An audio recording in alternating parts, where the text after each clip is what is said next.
At America Trends, we only talk about what your social media says is trending. Let's get right back into it head first. Sadly, the news is grim, and uncertainty and anarchy is literally gripping the nation in certain cities. What is going on? Everybody wants to know. And more importantly, when will this violence end? And has there ever been a time as ominous as what we're experiencing today? Certainly not recently. Joining me from Connecticut is historian and contributor to the Daily Surge, Matt Fitzgibbons. Matt, welcome to the show, my friend. Pleasure to be with you, Barry. Thanks for having me. Pleasure to have you. So, you're a historian. Talk to me. Are we setting a record recently for trying times? Has it been this bad in a long time? We've had a lot of bad times in our history. I would say that it's unprecedented that we have a situation where the administration is not properly identifying an organization as a terrorist organization. I think actually this is kind of trickle-down animosity.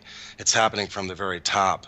People are seeing video footage, making assumptions about what's really happening, and drawing conclusions. And I think the media is stoking the fire before the facts come in, and it often takes months until we know the details of any one of these events.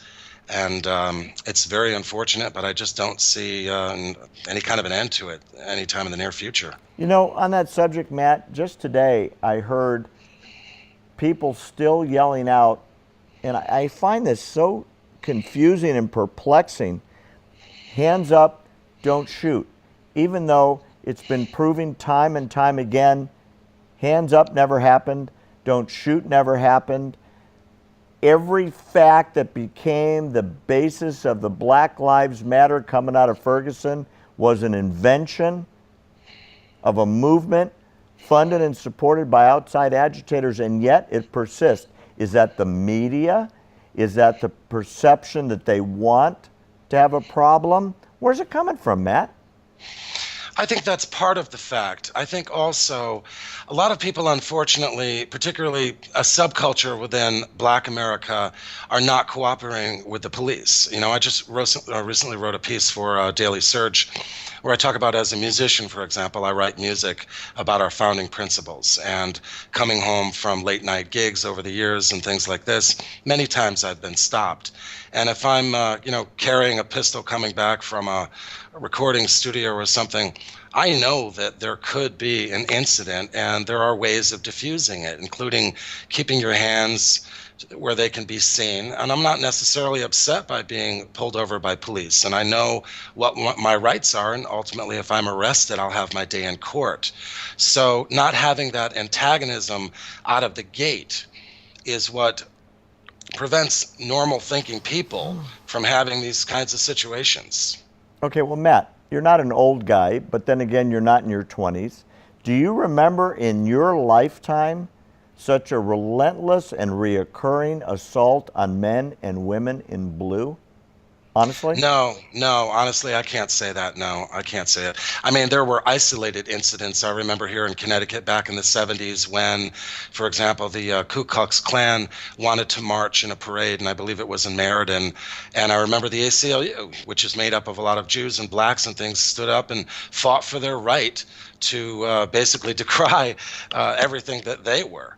But they fought for that First Amendment right. And there were some riots and things, and throughout our history there have been isolated incidents, but nothing like this, nothing that's been contagious nationally for a very long time. Let's go back to that time.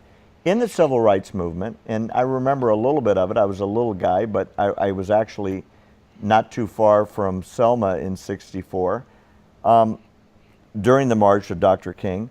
I don't remember all the way to today where the police were targeted, where the police were the enemy, and it's relentless, it's nationwide, and I gotta tell you, I think it's coming from the top. Have you ever seen anything like this? No, I don't believe I have. You could make an argument that during the Reconstruction era after the Civil War, perhaps, that Southern leadership may have sparked actions by the Ku Klux Klan, for example. That could be a historical precedent that I'm sure a lot of people don't want to hear. But it's similar in some ways and very different, I think, in some important ways as well. Well, look, the civil rights movement in the 60s was violent, but not like this. What comes out of this? I mean, God forbid, is it going to be martial law? What happens if police are targeted coast to coast? They're outnumbered 1,000, 10,000 to 1. What do the police do at some point, Matt? I think it's going to have different effects on different people in different communities. For example, widespread around the country, we'll see more calls to get rid of the Second Amendment, which is also a civil rights. So we'll see attacks on our civil rights and our ability to protect ourselves, particularly in these inner cities where one political party has been in charge for a very long time, decades and decades. And the logical thing to do would be to try perhaps a different strategy in these areas that are failing. On a different front, for young black men, for example, living in these areas, their families are going to experience police departments that are really concerned and are going to behave very, very differently. They know that cell phone cameras are on all the time, but they also know that every single call that they're called out to, and the vast majority of them, 99.999%, are to help other people, of course, always. But that very small fraction of these incidents, they might be targeted next, so they're going to be very cautious. And the young black men, for example, who live in these communities are, I think, going to experience additional tension. And the best thing that they can do and that everybody can do is just calm down and understand what your rights are. But, through the Constitution, for example, and through your local and state laws, understand them and understand that if you have an altercation with a police officer and you start reaching in your pocket, you start resisting arrest, there's a good chance under these high tensions that something very, very bad is going to happen to you. Okay, so Matt, prognosticate. 2 choices, 2 answers. Hillary Clinton as president. Does she unify the country? Do things calm down under her administration? What do you think? I think Hillary Clinton has been a lifelong career politician. I think she has minions of cronies underneath her. I think we'll see nothing but status quo for what it's been for the last few years, and much, much, much, much worse in many, many respects. So about the men and women in blue, Matt, is it going to get better under her? Is it going to calm down? Is it going to stay the same or even get worse? Talk to me. It will stay the same or get worse. That would be my prediction. And the reason is because she's talking about Black Lives Matter. She's running the chant, for example, of this domestic terrorist organization. She's not siding with the police. However, she's surrounded by the police. For example, she attacks the Second Amendment, and she's surrounded by security guards who are armed with our money. Matt, talk to me quick. Tell me the difference. Donald Trump is president of the United States. What happens to the men in blue, the ladies in blue, under a Trump presidency?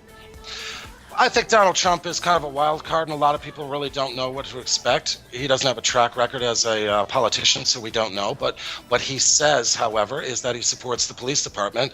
So I think we'll see an increased confidence from the police and individual police departments that they're getting the support they deserve from Washington. All right, let's see if you're right. Stick around. We'll know in November.